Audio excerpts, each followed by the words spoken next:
नमस्कार दोस्तों, कई तैयारी यूट्यूब चैनल पर आप सभी का स्वागत है।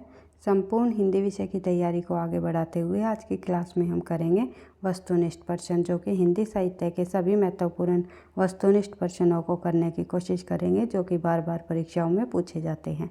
परीक्षा में बार बार आने वाले प्रश्नों को हम करते हुए अपनी तैयारी को आगे बढ़ा रहे हैं। किसी भी स्टेट के अंतर्गत होने वाली टीजीटी पीजीटी हिंदी की संबंधी परीक्षा हो या एनटीए नेट की परीक्षा हो या कोई अदर परीक्षा हो जिसमें हिंदी साहित्य संबंधी प्रश्न पूछे जाते हैं, उन सभी परीक्षाओं के लिए ये क्लास काफ़ी मददगार साबित होगी। तो शुरुआत कर लेते हैं आज की क्लास की, क्योंकि निरंतर अभ्यास ही है सफलता का राज। इसी उद्देश्य के साथ अधिक से अधिक प्रश्नों का अभ्यास करते हुए हम आगे बढ़ रहे हैं। तो शुरुआत कर लेते हैं आज की क्लास प्रश्न नंबर 1 से। तो तार सप्तक का प्रकाशन कब हुआ? तार सप्तक का प्रकाशन 1943 ईस्वी में हुआ। और द्वितीय सप्तक आया द्वितीय सप्तक कब आया? 1951 में। फिर तृतीय सप्तक कब आया? 1959 में। और चौथा सप्तक कब आया? चतुर्थ सप्तक जिसे कहा जाता है, तो 1979 में। इस प्रकार से सभी सप्तकों के प्रकाशन वर्ष को आपको ध्यान रखना है। तार सप्तक का प्रकाशन किया अज्ञे जी ने प्रयोगवाद के अंतर्गत तार सप्तक का प्रकाशन किया, जिसमें 7 कवियों को उन्होंने रखा है और उन 7 कवियों से की जितनी भी रचनाएं हैं उनको तार सप्तकों में शामिल किया है। तो देख लेते हैं आगे। हालावाद का समय काल माना जाता है। तो हालावाद का समय काल क्या माना जाता है, ये आपको बताना है।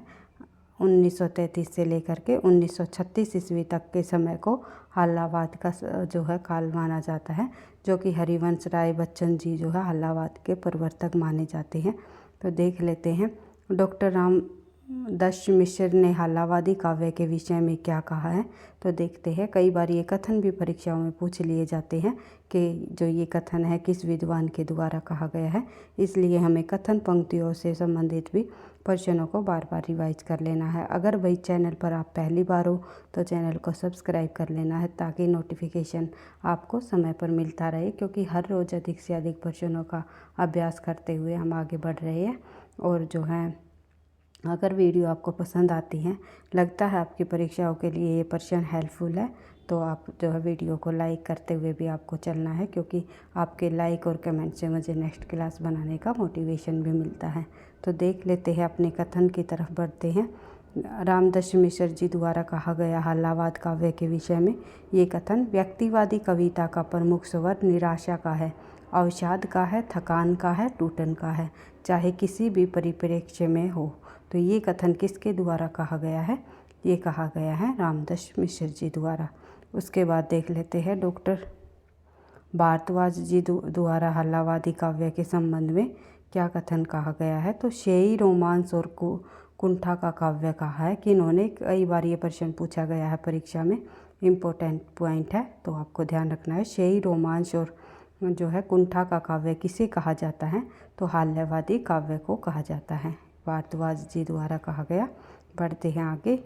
अगला पॉइंट हम देख लेते हैं, मधुशाला की मादकता अक्षय है कथन किसका है? तो मधुशाला की जो मादकता अक्षय है, तो ये कहा गया पंत जी ने। बच्चन की जो ये कविता है, काव्य है बच्चन जी का, जो कि 1935 में प्रकाशित हुआ मधुशाला, तो उसके संबंध में बच्चन जी द्वारा कहा गया है कि मधुशाला की मादकता अक्षय है, ये कहा बच्चन जी ने। बढ़ते हैं आगे। अगला जो प्रश्न हमारा वो है, हालावादी कविता को व्यक्तिक कविता किसने कहा?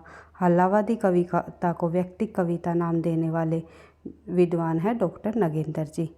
फूल नहीं रंग बोलते हैं किसकी कविता है? फूल नहीं रंग बोलते हैं नामक कविता केदारनाथ अग्रवाल की है, जो कि प्रगतिवादी प्रसिद्ध कवियों में आते हैं। प्रगतिवाद के प्रसिद्ध कवि रहे हैं केदारनाथ अग्रवाल जी। उनकी जो ये कविता है फूल नहीं रंग बोलते हैं, काफ़ी बार परीक्षाओं में पूछी जाती हैं।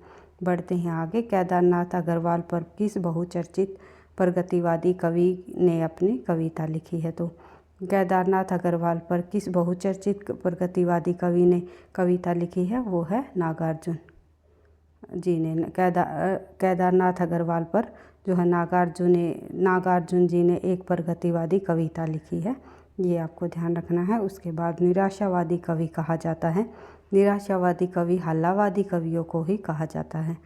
व्यक्तिवादी कविता का प्रमुख स्वर निराशा का है, अवसाद का है, थकान का है, टूटन का है, चाहे किसी भी परिप्रेक्ष्य में हो।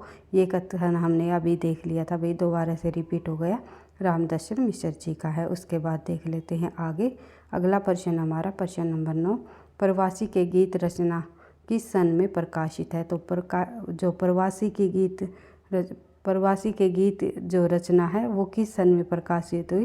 प्रवासी के गीत नामक जो रचना है वो डॉक्टर नगेंद्र शर्मा जी द्वारा रचित 1939 ईस्वी में प्रकाशित की गई। तो ये जो नगेंद्र नहीं है भाई, सॉरी, नरेंद्र है। नरेंद्र शर्मा जी द्वारा जो ये रचित रचना है प्रवासी के गीत, कई बार परीक्षाओं में पूछी जाती है। प्रवासी के गीत किसकी रचना है? तो नरेंद्र शर्मा जी की है, जो कि हिंदी साहित्य के अंतर्गत उत्तर छायावादी कवियों में शामिल है। कई बार ये भी पूछ लिया जाता है नरेंद्र शर्मा जो है किस युग के अंतर्गत आते हैं, तो आपको ध्यान रखना है उत्तर छायावादी। आई होप आप समझ रहे होंगे। तो बढ़ते हैं आगे, अगला पॉइंट देख लेते हैं। चार भक्ति संप्रदाय के अंतर्गत जो उनके प्रवर्तक हैं उनको हम देख लेते हैं। ये चार भक्ति संप्रदाय कौन कौन से हैं? सबसे पहले श्री संप्रदाय, रामानुजाचार्य जी इसके प्रवर्तक रहे। ब्रह्म संप्रदाय के प्रवर्तक मध्वाचार्य जी रहे। और रुद्र संप्रदाय के प्रवर्तक विष्णु स्वामी जी रहे। और सनकादि संप्रदाय के प्रवर्तक जो हैं निम्बार्काचार्य जी रहे। ये चार प्रमुख भक्ति संप्रदाय रहे हैं, उसके जो कि इनके प्रवर्तक कई बार परीक्षाओं में पूछे जाते हैं। हम उन सभी महत्वपूर्ण बिंदुओं को करेंगे भाई जो बार बार परीक्षाओं में पूछे जाते हैं। बार बार रिपीट होने वाले प्रश्नों को, बिंदुओं को, महत्वपूर्ण हिंदी साहित्य संबंधी बिंदुओं को करेंगे, जो ताकि आप परीक्षा में जब बैठो तो आपको हर एक प्रश्न लगे कि ये प्रश्न भी हमारा कहीं ना कहीं पड़ा हुआ है। तो देख लेते हैं आगे। अगला जो हमारा प्रश्न है, तुलसीदास की भक्ति किस भाव की है? तो दास्य भाव की मानी जाती है। और सूरदास की भक्ति आपको पता ही है, साख्य भाव की। और मीराबाई की भक्ति माधुर्य भाव की। बढ़ते हैं आगे, अगला प्रश्न देख लेते हैं। मेरा वश चलता मैं बन जाता को मारिए तुम्हारा, ये जो है पंक्ति रमेश्वर शुक्ल अंचल जी द्वारा कही गई है या लिखी गई है। तो मेरा वश चलता मैं बन जाता को मारिए तुम्हारा, ये पंक्ति रमेश्वर शुक्ल जी की है, कई बार परीक्षाओं में पूछी जाती है। और मार्शलवाद के प्रवर्तक माने जाते हैं। हल्लावाद के प्रवर्तक बच्चन और मार्शलवाद के प्रवर्तक रमेश्वर शुक्ल अंचल जी को कहा जाता है। बढ़ते हैं आगे। छायावाद का दूसरा उन्मेषण कहलाता है। छायावाद का जो दूसरा उन्मेषण है वो है उत्तर छायावाद। उसके बाद बात करें आगे, अगला प्रश्न। उत्तर छायावाद को हल्लावाद का दूसरा उन्मेषण कहा गया है। तो ये उत्तर छायावाद को छायावाद का दूसरा उन्मेषण किसने कहा है? तो ये प्रश्न में पूछा गया है। तो अभी हमने पढ़ा था छायावाद का दूसरा उन्मेषण कहलाता है, कौन सा काल कहलाता है? उत्तर छायावाद। और उत्तर छायावाद को छायावाद का दूसरा उन्मेषण कहा किसने, ये पूछा हुआ है। तो हजारी प्रसाद द्विवेदी जी ने, ये भी आपको ध्यान रखना है। उसके बाद उत्तर छायावाद में कितने प्रकार की काव्य धाराएँ विकसित है? तो उत्तर छायावाद में हमें दो प्रकार की काव्य धाराएँ देखने को मिलती है, एक राष्ट्रीय काव्य धारा और एक व्यक्तिक काव्य धारा। उसके बाद बढ़ते हैं आगे। आज के बिछड़े न जाने कब मिलेंगे किस युग में लिखी गई पंक्ति है? तो आज के बिछड़े न जाने कब मिलेंगे नरेंद्र शर्मा जी द्वारा उत्तर छायावाद युग में लिखी गई पंक्ति है। उत्तर छायावाद ये आपको ध्यान रखना है। तो उत्तर छायावाद की ये पंक्ति है, नरेंद्र शर्मा जी द्वारा लिखी गई। उसके बाद हाहाकार किसकी रचना है या किसकी कविता है?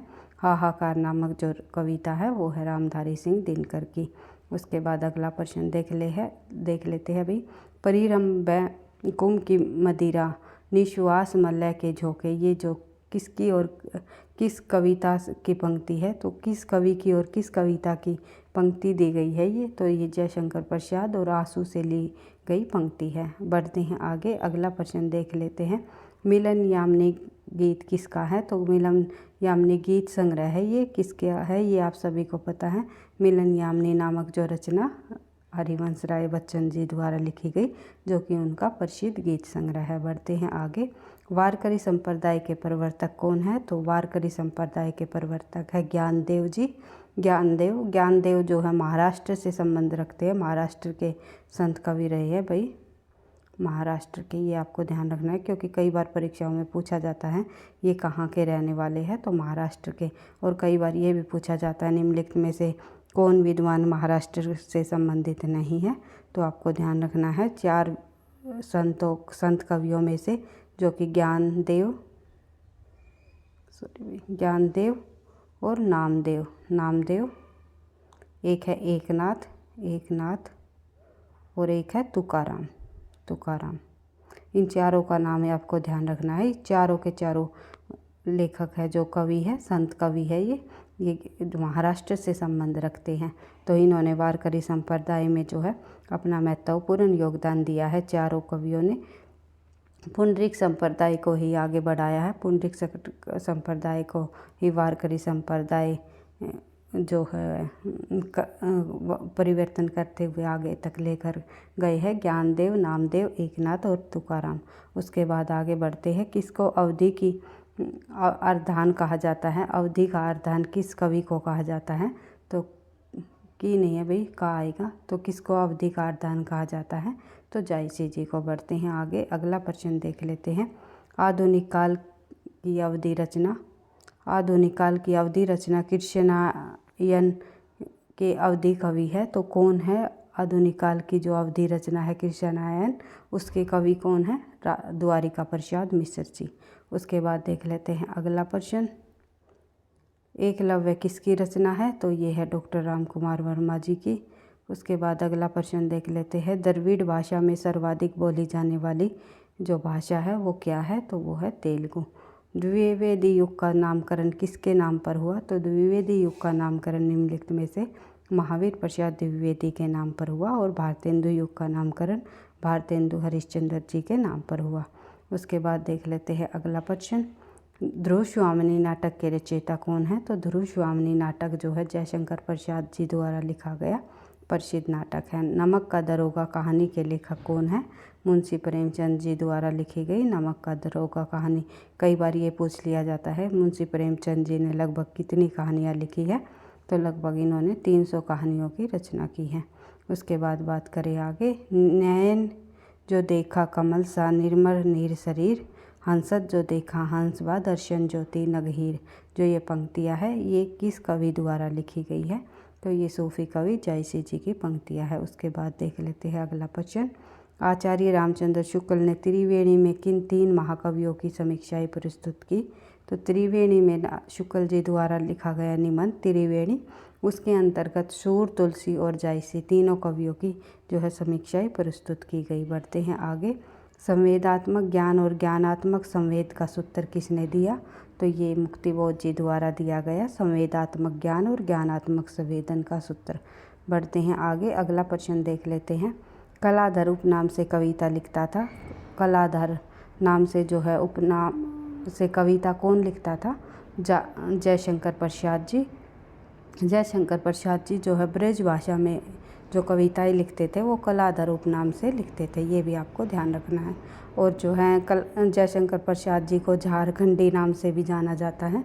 कई बार पूछा जाता है, परीक्षा में पूछ लिया जाता है निम्नलिखित में से झारखंडी नाम जो है किसका है? तो जयशंकर प्रसाद जी का है। बढ़ते हैं आगे, ध्यान रखना आपने झारखंडी, ये आपको ध्यान रखना है। आई होप आप समझ गए होंगे। बढ़ते हैं अगला प्रश्न, प्रश्न नंबर 31। रामचंद्र शुक्ल ने त्रिवेणी में नहीं भाई, अगला प्रश्न देख लेते हैं। हिंदी को आर्य भाषा का दर्जा किसने दिया? तो हिंदी को आर्य भाषा का दर्जा देने वाले दयानंद सरस्वती जी है। उसके बाद संविधान की किस अनुच्छेद के अनुसार संघ की राजभाषा और लिपि देवनागरी मानी गई? तो संविधान के अनुच्छेद 343 में संविधान की जो राजभाषा है वो संघ की जो राजभाषा है वो हिंदी और लिपि को जो है देवनागरी माना गया। उसके बाद देख लेते हैं आगे, अगला प्रश्न। उत्तर भारत की खड़ी बोली हिंदी दक्षिण के किस रूप में विकसित हुई? उत्तर भारत की जो खड़ी बोली हिंदी है वो दक्षिण रूप में, दक्षिणी रूप में प्रसिद्ध हुई है, दक्षिणी कहा गया। बढ़ते हैं आगे, अगला प्रश्न देख लेते हैं। आचार्य महावीर प्रसाद द्विवेदी ने किस पत्रिका के माध्यम से खड़ी बोली हिंदी को परिष्कृत और परिमार्जित करने में महत्वपूर्ण भूमिका निभाई? तो आंसर हो जाएगा हमारा सरस्वती पत्रिका के माध्यम से। बढ़ते हैं आगे, अगला प्रश्न देख लेते हैं। 1903 में सरस्वती पत्रिका का संपादन किया था महावीर प्रसाद द्विवेदी जी ने। बढ़ते हैं आगे, अगला प्रश्न है हमारा, भारतीय आर्य भाषा परिवार की भाषाओं का मूल स्रोत कौन सी भाषा है? तो भारतीय आर्य भाषा परिवार की जो मूल भाषाओं का मूल स्रोत माना जाता है वो है वैदिक संस्कृत। संस्कृत भी हमारी दो प्रकार की रही, एक सबसे पहले आई वैदिक संस्कृत और फिर आई लौकिक संस्कृत, ये आपको ध्यान रखना है। लौकिक संस्कृत से पहले आई है वैदिक संस्कृत और इसी को जो है भारतीय आर्य भाषाओं का मूल स्रोत माना गया है। वैदिक संस्कृत आई, फिर लौकिक संस्कृत, फिर पाली और उसके बाद प्राकृत, फिर अपभ्रंश का विकास हुआ। अपभ्रंश के बाद अवभट निकली, फिर उसके बाद जो है हिंदी और हिंदीतर की भाषाओं का विकास हुआ। अपभ्रंश की अलग अलग अपभ्रंश से जो है अलग अलग उपभाषाओं का विकास हुआ, फिर वहाँ से बोलियाँ निकली। ये हम जो है प्रश्न उत्तरों के माध्यम से काफ़ी बार रिपीट कर चुके हैं। पढ़ते हैं आगे, अगला प्रश्न देख लेते हैं। ज्ञान दूर कुछ क्रिया बिन है ज्ञान दूर कुछ क्रिया बिन है, इच्छा क्यों हो पूरी मन की, एक दूसरे से न मिल सके यह विडम्बना है जीवन की। जो इन पंक्तियों के रचनाकार कौन माने जाते हैं? जयशंकर प्रसाद जी द्वारा लिखी गई ये पंक्तियाँ हैं। उसके बाद आगे बढ़ते हैं। रामचंद्र शुक्ल ने बिहारी की भाषा के बारे में क्या कहा? तो शुक्ल ने बिहारी की भाषा के बारे में कहा कि बिहारी की भाषा चलती होने पर भी साहित्यिक है। उसके बाद बढ़ते हैं आगे। चंद्रगुप्त किसकी प्रसिद्ध रचना है? जो चंद्रगुप्त नाटक जो है वो जयशंकर प्रसाद जी द्वारा लिखा गया प्रसिद्ध नाटक माना जाता है। उसके बाद बात करें आगे, अगला प्रश्न देखते हैं। प्रेमचंद की अंतिम कहानी का नाम बताइए। तो कफन 1936 में प्रकाशित होने वाली प्रेमचंद जी की अंतिम कहानी है। उसके बाद देख लेते हैं आगे। साहित्यकार अज्ञी जी का पूरा नाम क्या है? तो सचिनानंद हीरानंद वात्स्यायन अज्ञी। उसके बाद देख लेते हैं अगला प्रश्न। रीतिकाल का वह कौन सा कवि है जो अपनी मात्र एक कृति से हिंदी साहित्य में अमर हो गया? तो बिहारी जी ने जो बिहारी सतसई लिख करके हिंदी साहित्य में अपने काफ़ी प्रसिद्धि प्राप्त की है। बढ़ते हैं आगे, अगला प्रश्न देख लेते हैं। ले चल मुझे बुलावा देकर मेरे नाविक धीरे धीरे, इन पंक्तियों के रचनाकार कौन है? तो जयशंकर प्रसाद जी है इन पंक्तियों के रचनाकार। उसके बाद बात करें आगे। लोग है लागी कवित बनावत मोहे तो मेरे कवित बनावत, ये पंक्तियाँ जो है घनानंद जी की है, जो रीतिकाल के रीति मुक्त काव्यधारा के अंतर्गत आते हैं। वही मनुष्य है जो मनुष्य के लिए मरे के रचयिता कौन है? तो इन पंक्तियों के रचयिता मैथिली शरण गुप्त जी हैं। उसके बाद आगे बढ़ते हैं। वापसी किस विधा की रचना है? तो वापसी उषा प्रियमंदा जी की कहानी है, विधा की रचना है। उषा प्रियमंदा जी की जो है कहानी विधा की रचना है, ये आपको ध्यान रखना है। उसके बाद देख लेते हैं अगला प्रश्न। अमीर खुसरो ने जिन मुकरियों, पहेलियों और दो सुखनों की रचना की उसकी मुख्य भाषा क्या है? तो खड़ी बोली है उसकी मुख्य भाषा। खड़ी बोली आदिकाल में जो खड़ी बोली में रचनाएं करने वाले प्रसिद्ध कवि हुए हैं अमीर खुसरो जी। अवधी भाषा के सर्वाधिक लोकप्रिय महाकाव्य का नाम बताइए? तो रामचरितमानस, जो कि तुलसीदास जी द्वारा लिखा गया है। उसके बाद कुछ हिंदी पत्रिकाओं से संबंधित भी कुछ महत्वपूर्ण तथ्य देख लेते हैं, महत्वपूर्ण बिंदु देख लेते हैं जो कि बार बार परीक्षाओं में रिपीट होते हैं। तो हिंदी पत्रिकाओं से संबंधित हिंदी का पहला समाचार पत्र कौन सा माना जाता है? तो वो है हमारा उद्दंत मार्तंड, जो कि 1826 से 1827 तक जो निकाला गया और जो है साप्ताहिक रहा, ये कोलकाता से प्रकाशित हुआ। उसके बाद उद्दंत मार्तंड के प्रथम संपादक पूछा जाए तो जुगल किशोर माना जाता है। उसके बाद हिंदी प्रदीप जो पत्र के संपादक वो है बालकृष्ण भट्ट जी, 1877 में मासिक रूप से निकाला गया इलाहाबाद से। उसके बाद अगला देख लेते हैं। किस पत्र के मुख्य पृष्ठ पर छपा रहता था? सुरभ सरस देश महेश पुनरित प्रकट है आनंद भरे। तो ये जो पंक्तियाँ है ये हिंदी प्रदीप पत्र पर ही छपी रहती थी। हिंदी प्रदीप पत्र के मुख्य पृष्ठ पर छपी रहने वाली पंक्तियां हैं। उसके बाद देख लेते हैं आगे। हिंदी का पहला हास्य व्यंग्य प्रधान साप्ताहिक पत्र कौन सा माना जाता है? पहला प्रधान हास्य व्यंग्य है भाई मतवाला। उसके बाद बनारस अखबार 1845 में जो साप्ताहिक रूप से निकाला गया, उसके संपादक रहे शिव प्रसाद सितारे हिंद। उसके बाद अगला प्रश्न देख लेते हैं। भारतेंदु हरिश्चंद्र द्वारा संपादित पत्र थे कौन कौन से? भारतेंदु हरिश्चंद्र जी के ये पत्रिकाएं परीक्षाओं में काफ़ी बार पूछी जाती है, जैसे कि कवि वचन सुधा मासिक रूप से थी, मासिक, पाक्षिक और साप्ताहिक तीनों रूपों में निकाली गई और 1868 ईस्वी काशी से। बढ़ते हैं आगे। हरिश्चंद्र मैगजीन दूसरे नंबर की, जो कि 1873 में मासिक रूप से निकाली गई। और एक है बाला बोधनी। बाला बोधनी भी जो है उनकी काफ़ी प्रसिद्ध पत्रिका रही है भारतेंदु हरिश्चंद्र जी की। कई बार बोलते बोलते शब्द इधर उधर हो जाते हैं, इसके लिए मैं माफ़ी चाहूँगी। उसके बाद देख लेते हैं अगला प्रश्न। उग्र के कथा साहित्य को घासलेटी साहित्य संज्ञा देने वाले, उग्र के कथा साहित्य को घासलेटी साहित्य संज्ञा देकर उसके विरुद्ध एक बार भारी साहित्यिक आंदोलन करके नेतृत्व में एक बहुत भारी, ये गलत है भाई, एक बहुत भारी साहित्यिक आंदोलन करके जो है किसके नेतृत्व में, किस पत्र के माध्यम से चलाया? तो ये घासलेटी साहित्य की संज्ञा जो है उग्र जी के साहित्य को जो है देने वाले विद्वान कौन है? बनारसी दास चतुर्वेदी। और विशाल भारत में जो है एक इस विशाल भारत पत्र के माध्यम से जो है काफ़ी तेजी तक ये आंदोलन चलता रहा। उसके बाद देख लेते हैं अगला प्रश्न। अगला प्रश्न हमारा आनंद कादम्बनी, जो कि 1881 में मासिक रूप से मिर्ज़ापुर से निकाली गई, उसके संपादक बद्रीनारायण चौधरी प्रेमगंज जी रहे। उसके बाद देख लेते हैं आगे अगला प्रश्न। भारतेंदु हरिश्चंद्र, जो कि 1883 में वृंदावन के संपादक, भारतेंदु हरिश्चंद्र नहीं, केवल भारतेंदु पत्रिका का नाम है ये। भारतेंदु हरिश्चंद्र लेखक नहीं दिया हुआ है यहाँ पर। भारतेंदु पत्रिका के संपादक जो है राधाचरण गोस्वामी जी माने जाते हैं। राधाचरण गोस्वामी ने भारतेंदु पत्रिका का संपादन किया 1883 ईस्वी में वृंदावन में। उसके बाद देख लेते हैं आगे।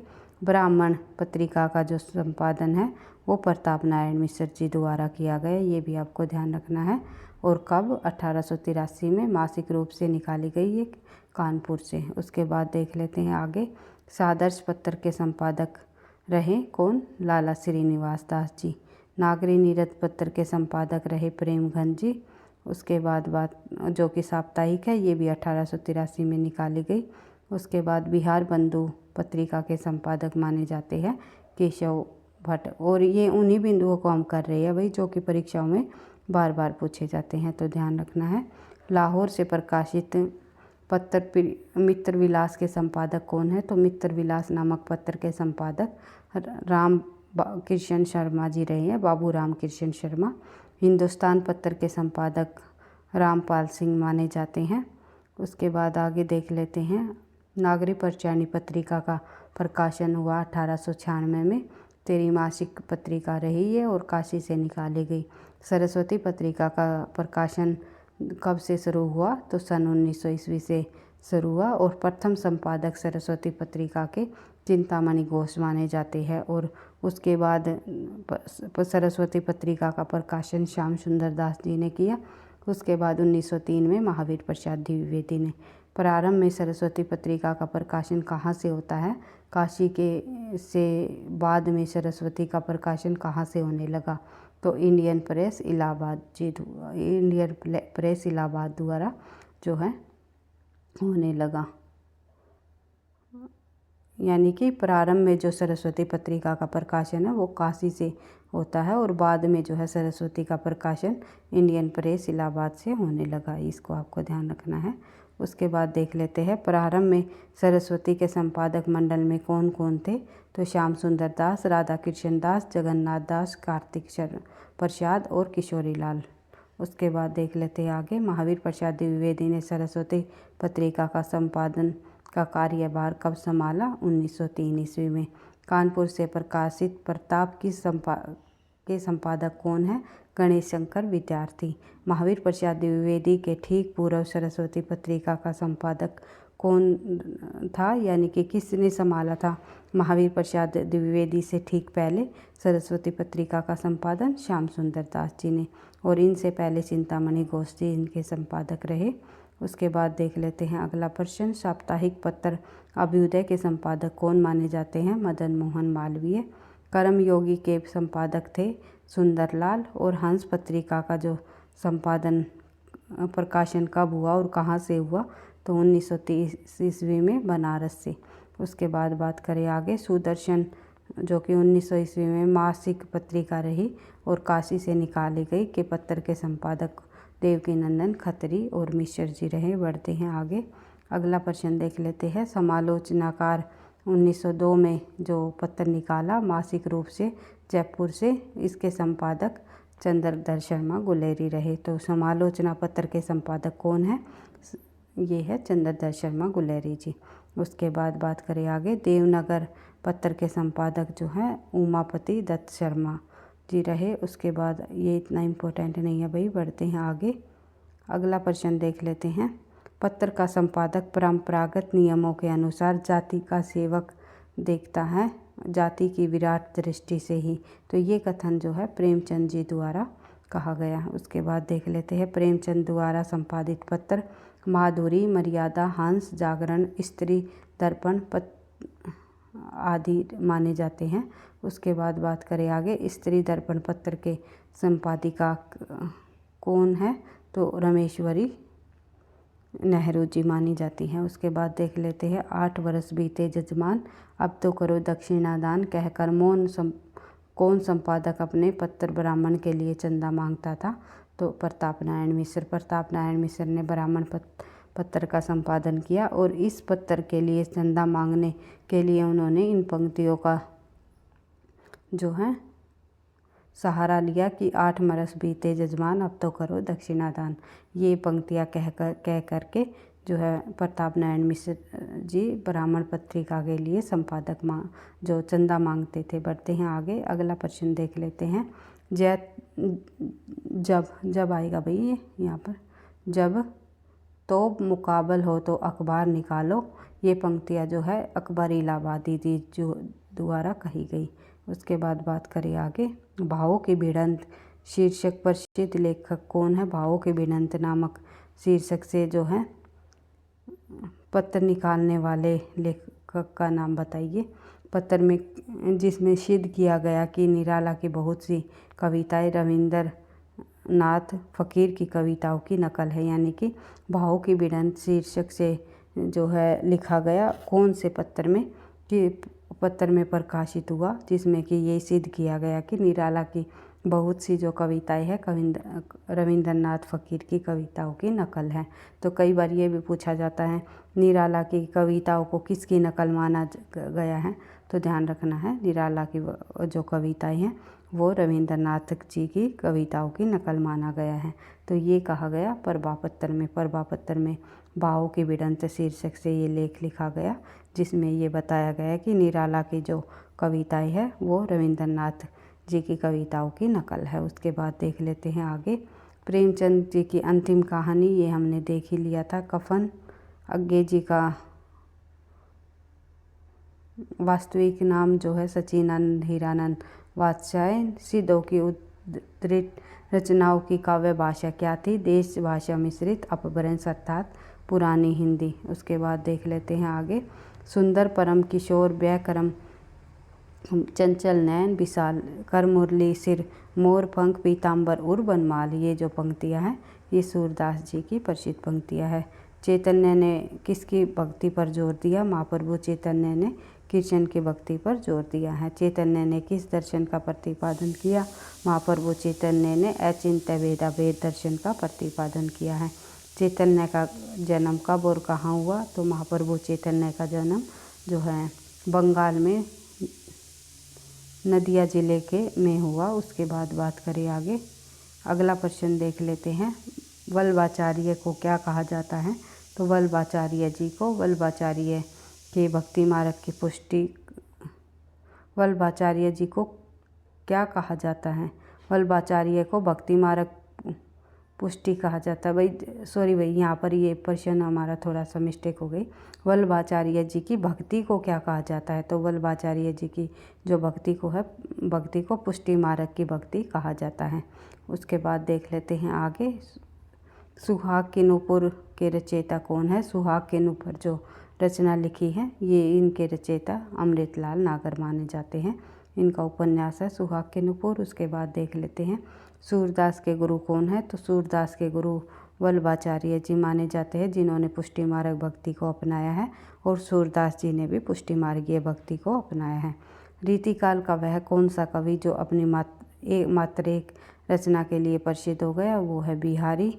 ले चल मुझे बुलावा देकर मेरे नाविक धीरे धीरे पंक्तियों के रचयिता जयशंकर प्रसाद जी है। ये हम कर चुके हैं भाई, कुछ प्रश्न हमारे रिपीट हो गए भाई, देख लेते हैं उनको, स्किप करके आगे बढ़ते हैं। आचार्य रामचंद्र शुक्ल जी के अनुसार हिंदी का प्रथम महाकाव्य पृथ्वीराज रासो और महाकवि जो है चंद बरदाई जी को माना जाता है। अंत साधनात्मक अनुभूति का संकेत करने वाली भाषा को संध्या भाषा कहा जाता है, जो कि सिद्धों की भाषा थी। उसके बाद बात करें आगे, गुरु नानक का जन्म पंजाब के तालवंडी ज़िले में 1469 ईस्वी में हुआ। उसके बाद बात करें आगे, नानक ने किस धर्म की स्थापना की, तो नानक ने सिख धर्म की स्थापना की है। किस सूफी संत से गुरु नानक प्रभावित हुए, तो सूफी संत बाबा फरीद से जो है गुरु नानक जी प्रभावित थे। नानक वाणी किस ग्रंथ में संकलित है, तो गुरु ग्रंथ साहिब में नानक वाणी को संकलित किया गया। चैतन्य ने क्या किया, तो इन्होंने गोसाई संघ की स्थापना की है। उसके बाद सरहप्पा को सहज ज्ञान का प्रवर्तक कहा जाता है, ये आप सभी को पता है। धनपाल जी द्वारा कृत भविष्यत कहत को विंटर नित्य महोदय ने रोमांटिक महाकाव्य कहा है। तो उसके बाद बात करें आगे, अगला प्रश्न देख लेते हैं। आदिकाल को वीरकाल की संज्ञा किसने दी, विश्वनाथ प्रसाद मिश्र ने आदिकाल को वीरकाल कहा है, और वीर गाथा काल कहने वाले आचार्य रामचंद्र शुक्ल जी हैं। मिश्र बंधु विनोद इतिहास खंड को कितने भागों में बांटा गया, या कितने खंड है भाई, कितने भागों में प्रकाशित कराया गया, तो 4 भाग बने मिश्र बंधु विनोद के, जो कि 3 भाग 1913 में प्रकाशित कराए गए। पहला, दूसरा और तीसरा, तीनों भागों को 1913 में प्रकाशित कराया गया, और चौथे भाग को 1934 में प्रकाशित कराया गया।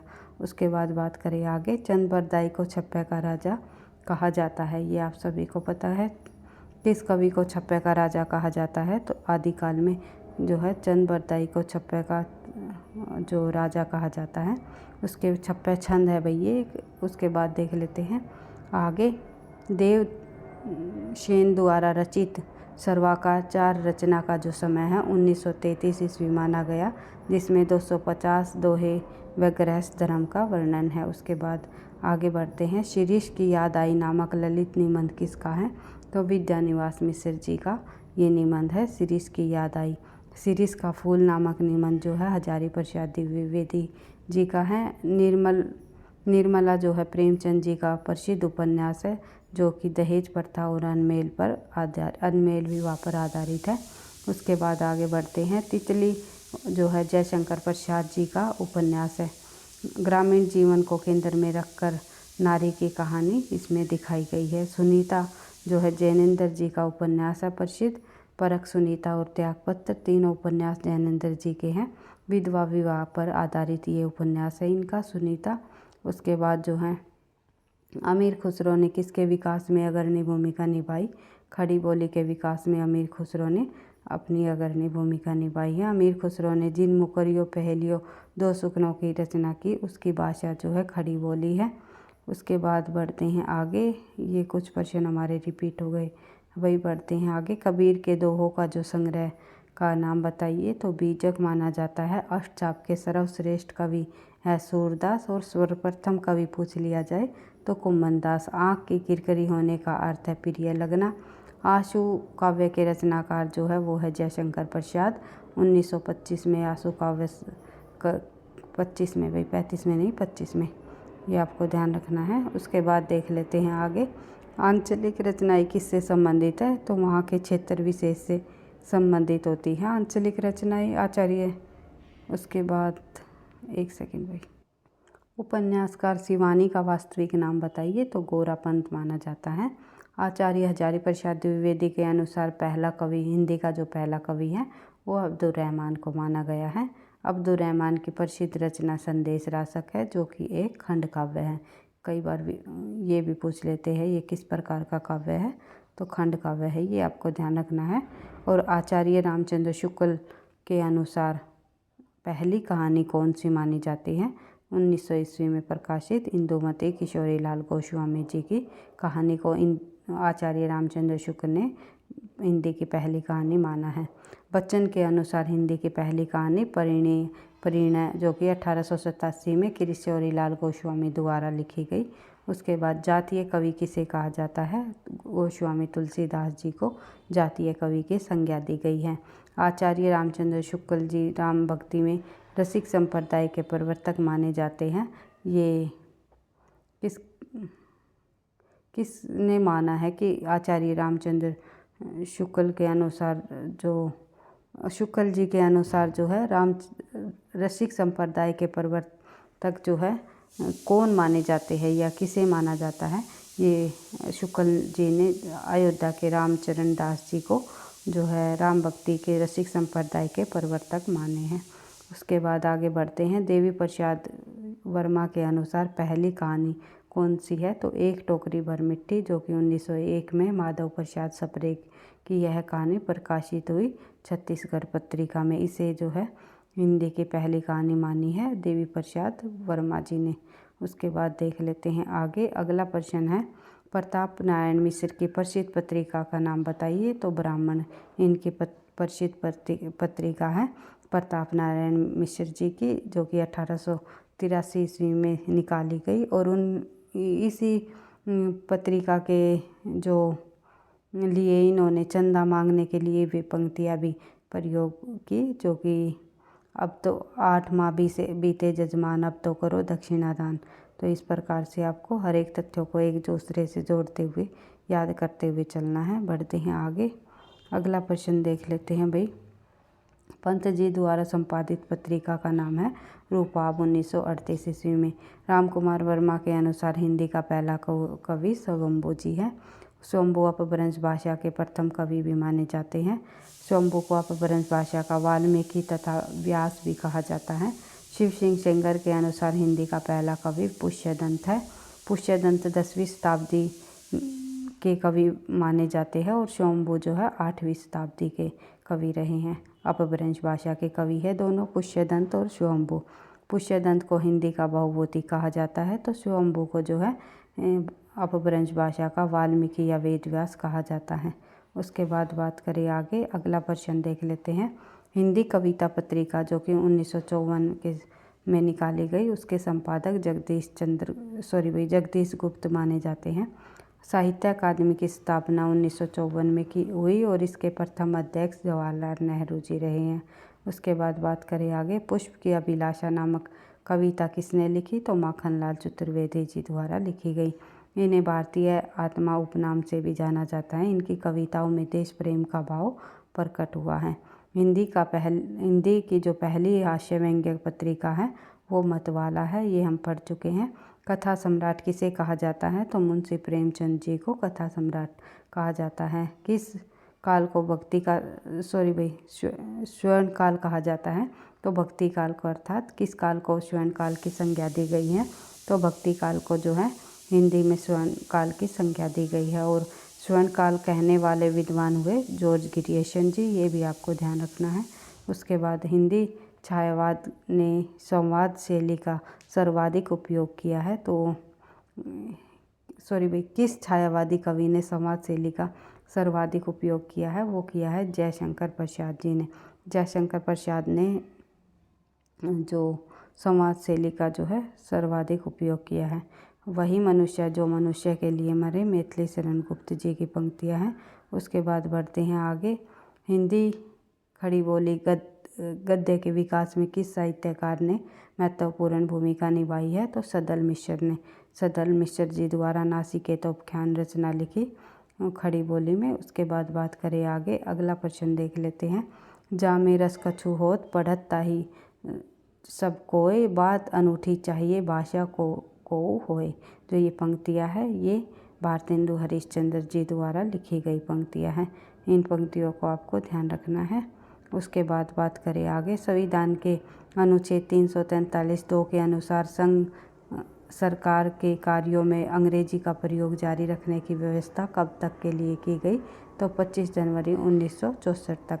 उसके बाद देख लेते हैं, अधिकतर भारतीय भाषाओं की लिपि का विकास किस प्राचीन लिपि से हुआ? तो ब्राह्मी लिपि से हुआ। उसकी देवनागरी लिपि में हिंदी के अतिरिक्त और कौन सी भाषाएं लिखी जाती हैं? तो मराठी लिखी जाती है। उसके बाद देख लेते हैं आगे। ब्रज भाषा खड़ी बोली हरियाणवी, बुंदेली और कन्नौजी बोलियाँ हिंदी की बोलियों के किस वर्ग की है? तो ये है पश्चिमी हिंदी की। तो ब्रज भाषा खड़ी बोली हरियाणवी, बुंदेली और कन्नौजी ये सभी उपबोलियाँ जो है पश्चिमी हिंदी के अंतर्गत आती है। ये सभी बोलियाँ और पश्चिमी हिंदी का विकास शोरशैनी अपभ्रंश से हुआ। उसके बाद आगे बढ़ते हैं। कृष्ण काव्य के अपार संपदा किस काव्य में है? तो कृष्ण काव्य की जो अपार संपदा है हमें ब्रज भाषा में देखने को मिलती है, क्योंकि सूरदास जी जो है ब्रज भाषा के प्रसिद्ध कवि रहे हैं और इन्होंने कृष्ण काव्य के अंतर्गत सूर साहित्य लहरी और साहित्य लहरी और उसके बाद जो है सूर सागर और आदि रचनाएं जो है सूर सारावली ये सभी रचनाएं इन्होंने ब्रज भाषा में लिखी है। और नंददास जी भी जो है कृष्ण भक्त कवियों के प्रसिद्ध ब्रज भाषा के कवि माने जाते हैं, इसलिए ब्रज भाषा संबंधी रहेगी। बढ़ते हैं आगे। अगला प्रश्न नंबर, भाई पता नहीं ये प्रश्न नंबर हमारा कौन सा चला हुआ है, तो प्रश्न नंबर पर ध्यान नहीं देंगे। तो भोजपुरी मूलतः किस प्रदेश की बोली है? तो बिहार की बोली है। उसके बाद हिंदी की बोलियों को कितने वर्गों में रखा जाता है? तो हिंदी की बोलियों को लगभग 5 वर्गों में रखा गया है।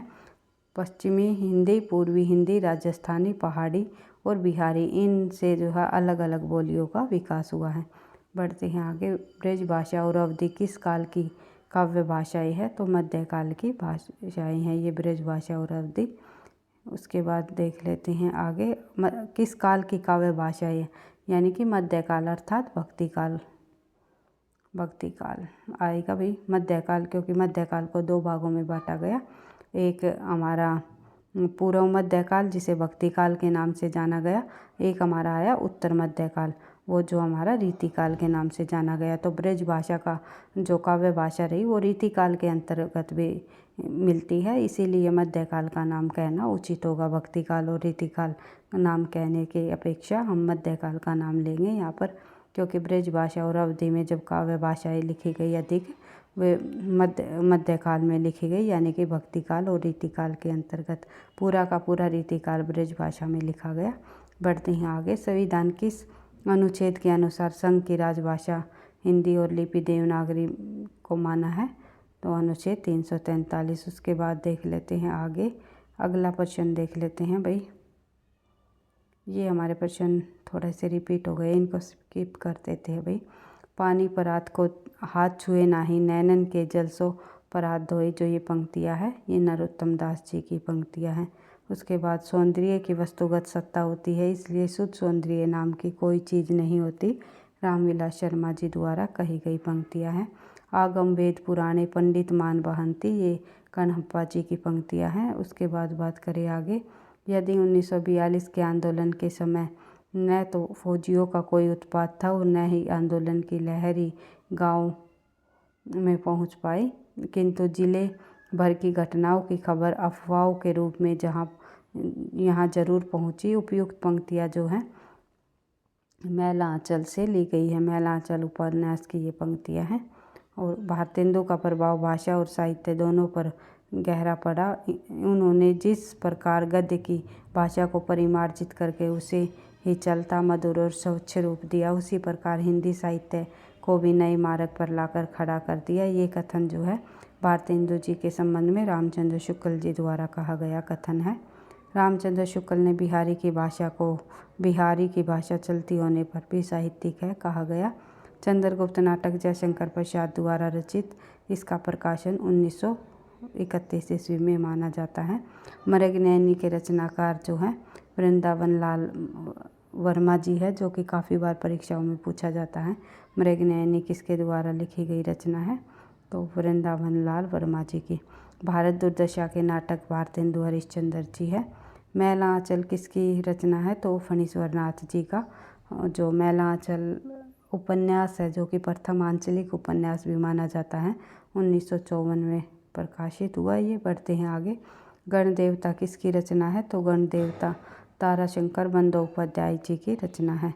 चित्रहीन किसकी रचना है? तो चित्रहीन शरत चंद्र चटर्जी की रचना है। किस काल को स्वर्ण काल कहा जाता है? तो भक्ति काल को स्वर्ण काल कहा जाता है, ये आप सभी को पता है। किस युग को आधुनिक हिंदी साहित्य का सिंह द्वार माना जाता है? तो आधुनिक हिंदी साहित्य का नहीं, हिंदी कविता का। आधुनिक हिंदी कविता का सिंह द्वार जो है किस युग को माना जाता है? भारतेंदु युग को। और किस कवि को आधुनिक हिंदी का जनक माना जाता है? अगर पूछ लिया जाए आधुनिक हिंदी का जनक, ये पूछ लिया जाए तो आपको पता होना चाहिए भारतेंदु जी को ही माना जाता है। भारतेंदु को आधुनिक हिंदी का जनक माना जाता है और भारतेंदु युग को आधुनिक हिंदी कविता का सिंह द्वार कहा जाता है। ये पॉइंट आपको ध्यान रखना है। उसके बाद हिंदी कविता का पहला महाकाव्य माना जाता है पृथ्वीराज रासो। द्विवेदी युग के प्रवर्तक महावीर प्रसाद द्विवेदी जी माने जाते हैं। कबीरदास की भाषा जो है सदुकड़ी मानी जाती है, जो कि रामचंद्र शुक्ल जी ने माना है। सूरदास का काव्य किस भाषा में है? ब्रज भाषा में है। हिंदी का प्रथम गद्यकार जो है लल्लू लाल जी को माना जाता है। अवधी भाषा की सर्वाधिक प्रिय महाकाव्य का नाम रामचरितमानस है, जो कि तुलसीदास जी द्वारा लिखे गए। अशोक के फूल जो हैं निबंध संग्रह हजारी प्रसाद द्विवेदी जी के है। अशोक के फूल, शिरीष के फूल आदि निबंध संग्रह जो इन्होंने हजारी प्रसाद द्विवेदी ने लिखे। उसके बाद हिंदी गद्य के जन्मदाता कौन माने जाते हैं? हिंदी गद्य के जन्मदाता भी जो है भारतेंदु हरिश्चंद्र जी को माना जाता है। उसके बाद देख लेते हैं आगे, क्योंकि भारतेंदु युग से जो है गद्य साहित्य लिखने का विकास हुआ था। उसके बाद देख लेते हैं आगे। अष्टछाप के सर्वश्रेष्ठ भक्त कवि कौन माने जाते हैं? सूरदास जी। आंसू के रचनाकार जयशंकर प्रसाद हैं। आंचलिक रचनाएं किससे संबंधित होती है? क्षेत्र विशेष से। हिंदी के प्रथम गीत लेखक कौन माने जाते हैं? विद्यापति जी। उसके बाद हिंदी के सर्वप्रथम दैनिक समाचार पत्र कौन सा है? हिंदी का सर्वप्रथम दैनिक समाचार पत्र पूछा हुआ है भाई, सुधावर्षण। जो कि अगर हिंदी का प्रथम समाचार पत्र पूछा जाए, दैनिक शब्द हटा दिया जाए तो उद्दंत मार्तंड का नाम आएगा, क्योंकि जो है ये इससे पहले निकाला गया था 1826 में, जो कि साप्ताहिक रूप से निकाला गया था, लेकिन दैनिक रूप से निकाला गया सुधावर्षण, जो कि श्याम सुंदर सेन इसके संपादक रहे। बढ़ते हैं आगे, अगला प्रश्न देख लेते हैं। कलम का जादूगर, मजदूर नहीं, एक रचना हमारी कलम का मजदूर भी है, तो आपको ये बताना है कलम का मजदूर किसके द्वारा लिखी गई रचना है और किसके जीवन से संबंधित है। तो ये आपके लिए होमवर्क है और कमेंट बॉक्स में आपको बताना है। और कलम का जादूगर जो है किसे कहा जाता है? रामवृक्ष बेनीपुरी को। रामचरितमानस में कुल कितने कांड है? तो 7 कांड है। बालकांड, अयोध्या कांड, अरण्यकांड, किष्किंधा कांड, लंका कांड, सुंदरकांड। उसके बाद देख लेते हैं आगे और उत्तरकांड। बढ़ते हैं आगे, अगला प्रश्न देख लेते हैं। हिंदी साहित्य के इतिहास के रचयिता कौन है? तो रामचंद्र शुक्ल जी को माना जाता है। गीत गोविंद किसकी भाषा है? संस्कृत। गीत गोविंद किस भाषा में है भाई? ये जो गीत गोविंद जो है संस्कृत भाषा में लिखा गया, जो जायसी जी द्वारा लिखा गया ग्रंथ है, जो कि संस्कृत विद्वान रहे हैं। जायसी जी द्वारा नहीं, जयदेव जी द्वारा। जयदेव, कई बार ये शब्द इधर इधर हो जाते हैं। एक जयदेव कवि द्वारा लिखे गए गीत गोविंद संस्कृत भाषा की रचना है, जो कि जिसका अनुवाद करके विद्यापति ने अपनी पदावली की भी रचना की है। तो विद्यापति की जो पदावली रचना है वो गीत गोविंद का ही आधार है। ये कई बार पूछा जाता है किस रचना को आधार बना करके विद्यापति ने पदावली की रचना की है, तो जयदेव जी द्वारा लिखे गए गीत गोविंद को, ये आपको ध्यान रखना है। उसके बाद देख अगला, अष्टचाप पुष्टिमारक का जहाज किसे कहा जाता है? अष्टचाप या पुष्टिमारक का जहाज सूरदास जी को कहा जाता है। उसके बाद आगे बढ़ते हैं, एक भारतीय आत्मा किसे कहा जाता है? तो माखनलाल चतुर्वेदी को कहा गया है। कलम का जादूगर किसे कहा जाता है? अभी हमने देखा था रामवृक्ष बेनीपुरी को। कलम का सिपाही या कलम का मजदूर किसे कहा जाता है? तो मुंशी प्रेमचंद जी को कहा जाता है। मुंशी प्रेमचंद जी के ऊपर कलम का मजदूर जो है नाम से या कलम का सिपाही नाम से जीवनी किसके द्वारा लिखी गई, ये आप लोगों को कमेंट बॉक्स में बताना है। उसके बाद बात करें आगे, भारत का मैक्सिम गोर्की किसे कहा जाता है? तो मुंशी प्रेमचंद जी को ही कहा जाता है। गद्य काव्य का लेखक किसे कहा जाता है? वियोगी हरि जी को कहा जाता है। आधुनिक कबीर किसे कहा जाता है? नागार्जुन जी को कहा जाता है। वाणी का डायरेक्टर किसे कहा जाता है? कबीरदास जी को कहा जाता है। हजारी प्रसाद द्विवेदी ने कहा कबीरदास जी को वाणी का डायरेक्टर। और फेटेंसी का कवि किसे कहा जाता है? फेटेंसी का कवि मुक्तिबोध जी को कहा जाता है। आधुनिक मीरा किसे कहा जाता है? महादेवी वर्मा जी को कहा जाता है।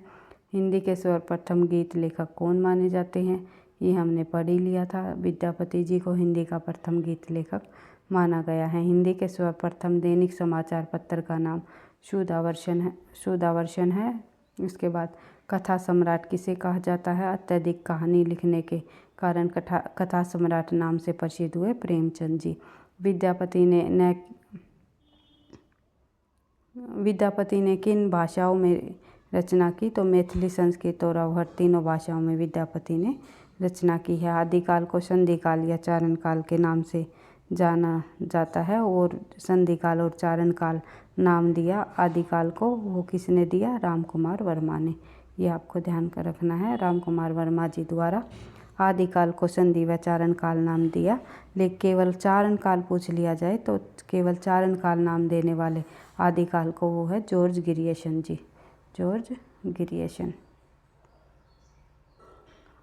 आई होप आप समझ गए होंगे। तो इन प्रश्नों को हमने उन प्रश्नों को कंप्लीट किया है जो कि परीक्षाओं में बार बार पूछे जाते हैं। बार बार पूछे जाने वाले परीक्षा के महत्वपूर्ण बिंदुओं को इसी प्रकार से हम जो है बीच बीच में करते हुए आगे बढ़ेंगे। और वैसे तो हमारी जो विद सॉल्यूशन के साथ प्रश्नों की सीरीज चली हुई है जिसमें हम संपूर्ण हिंदी साहित्य संबंधी उन सभी पिछले सालों में पूछे गए प्रश्नों को PYQ को विद सॉल्यूशन के साथ करते हुए आगे बढ़ रहे हैं, ताकि उसी जैसा प्रश्न या उसी से संबंधित जो पिछले सालों में पूछे गए प्रश्न हैं उन्हीं से संबंधित कोई अन्य तथ्य भी परीक्षाओं में पूछे जाए तो आसानी से आप जो है सही आंसर दे सको। अगर वीडियो पसंद आई तो वही लाइक करना, क्योंकि आपके लाइक और कमेंट से मैं नेक्स्ट क्लास बनाने के लिए जो है और अधिक से तैयार होती हूँ और अधिक मोटिवेशन के साथ बना पाती हूँ। अगर आपका लाइक और कमेंट नहीं आते तो मुझे भी थोड़ा सा डिमोटिवेट फील होता है कि मैं क्लास बनाऊँ या नहीं बनाऊँ। तो इसी प्रकार हर रोज़ हमारी हिंदी विषय से संबंधित अधिक से अधिक तथ्यों के साथ बार बार रिवीजन के साथ जो है हमारी क्लास आती रहेगी। वीडियो एक बार फिर से मैं कहना चाहूँगी, भाई वीडियो पसंद आई तो लाइक करना, दोस्तों के साथ शेयर करना, चैनल पर पहली बार हो तो सब्सक्राइब कर लेना, पढ़ते रहना, आगे बढ़ते रहना। थैंक यू, धन्यवाद।